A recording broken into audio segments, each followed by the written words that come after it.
नमस्कार, आप देख रहे हैं हेडलाइंस न्यूज। दिन भर की ताज़ा खबरों के लिए अभी सब्सक्राइब करें, साथ में बेल आइकन भी प्रेस कर लें। खबरों में आगे बढ़ने से पहले वीडियो को लाइक जरूर करें और अपने दोस्तों के साथ ज्यादा से ज्यादा शेयर करें। और आप किस शहर से न्यूज को देख रहे हैं, कमेंट में जरूर लिखें। बता दें, दिल्ली में नगर निगम चुनाव से पहले आम आदमी पार्टी और भाजपा के बीच जुबानी जंग तेज हो गई है।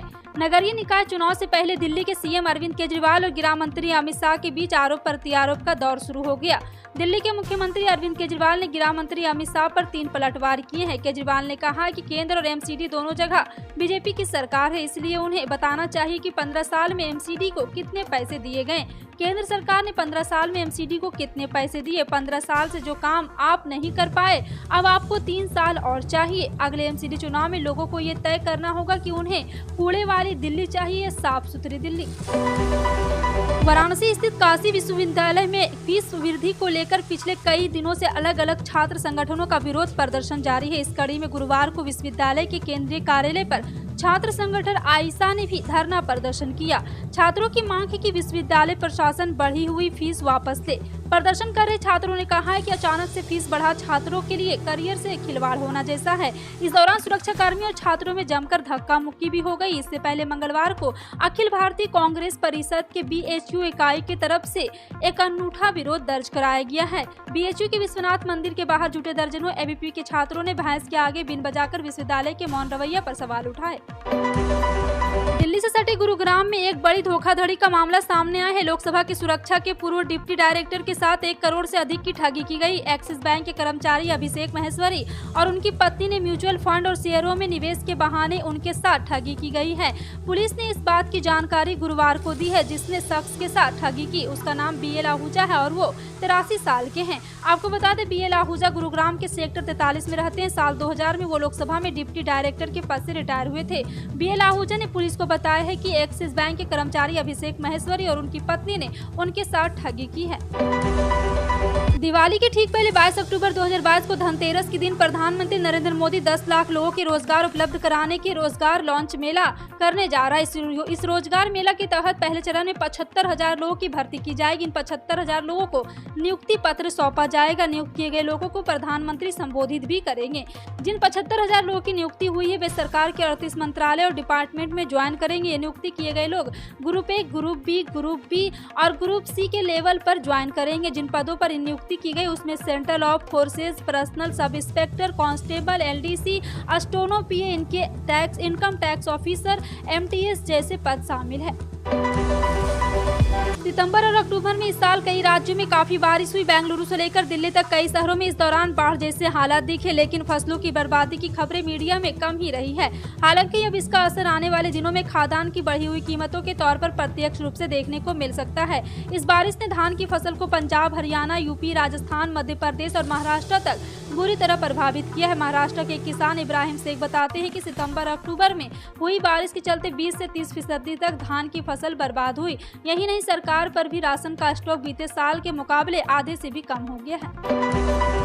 प्रधानमंत्री नरेंद्र मोदी ने गुरुवार को मिशन लाइफ की शुरुआत की। इस मौके पर फ्रांस, ब्रिटेन, एस्टोनिया समेत कई देश के प्रमुखों को शुभकामनाएं दी गई।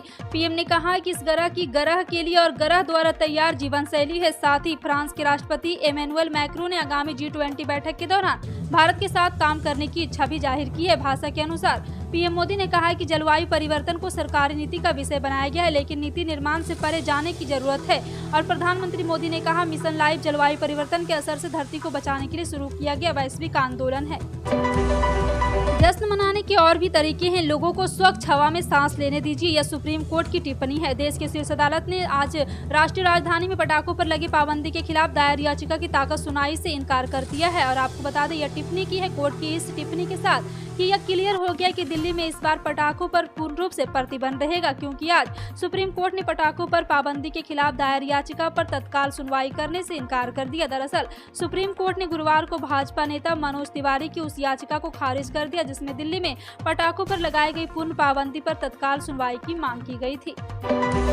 पंजाब में आम आदमी पार्टी के प्रति लोगों की दीवानगी कायम है। विधानसभा चुनाव में बड़ी जीत दर्ज करने के बाद आम आदमी पार्टी के छात्र इकाई युवा संघ समिति ने पंजाब यूनिवर्सिटी छात्र संघ चुनाव में शानदार जीत हासिल की। CYSS के आयुष खटकर पंजाब यूनिवर्सिटी के नए छात्र अध्यक्ष बने।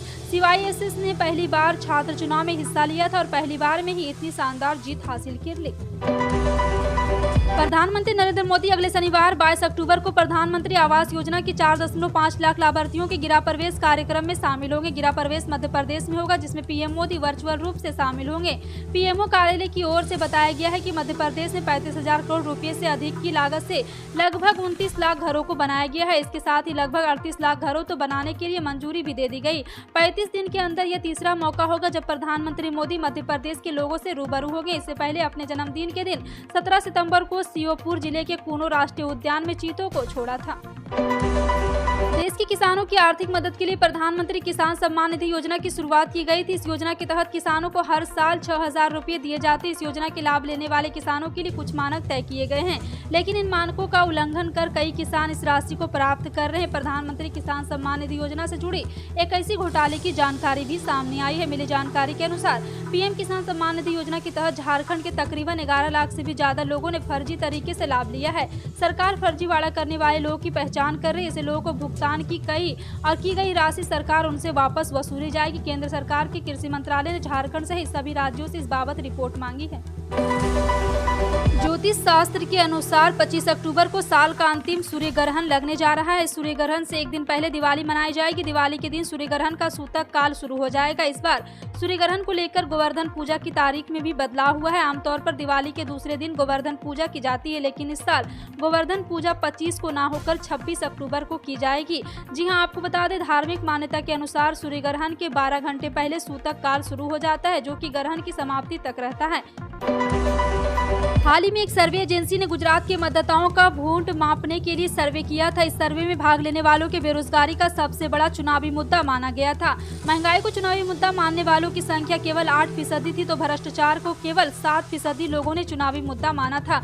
आज पीएम मोदी के द्वारा 75,000 युवाओं को नियुक्ति पत्र सौंपना और अगले एक साल के बीच 10 लाख नौकरियों का वादा करना भी सर्वे की पुष्टि करता दिखाई पड़ रहा है। इसके जरिए भाजपा उन मुद्दों पर काम करती दिखाई पड़ रही जो उसे कमजोर कर सकती है।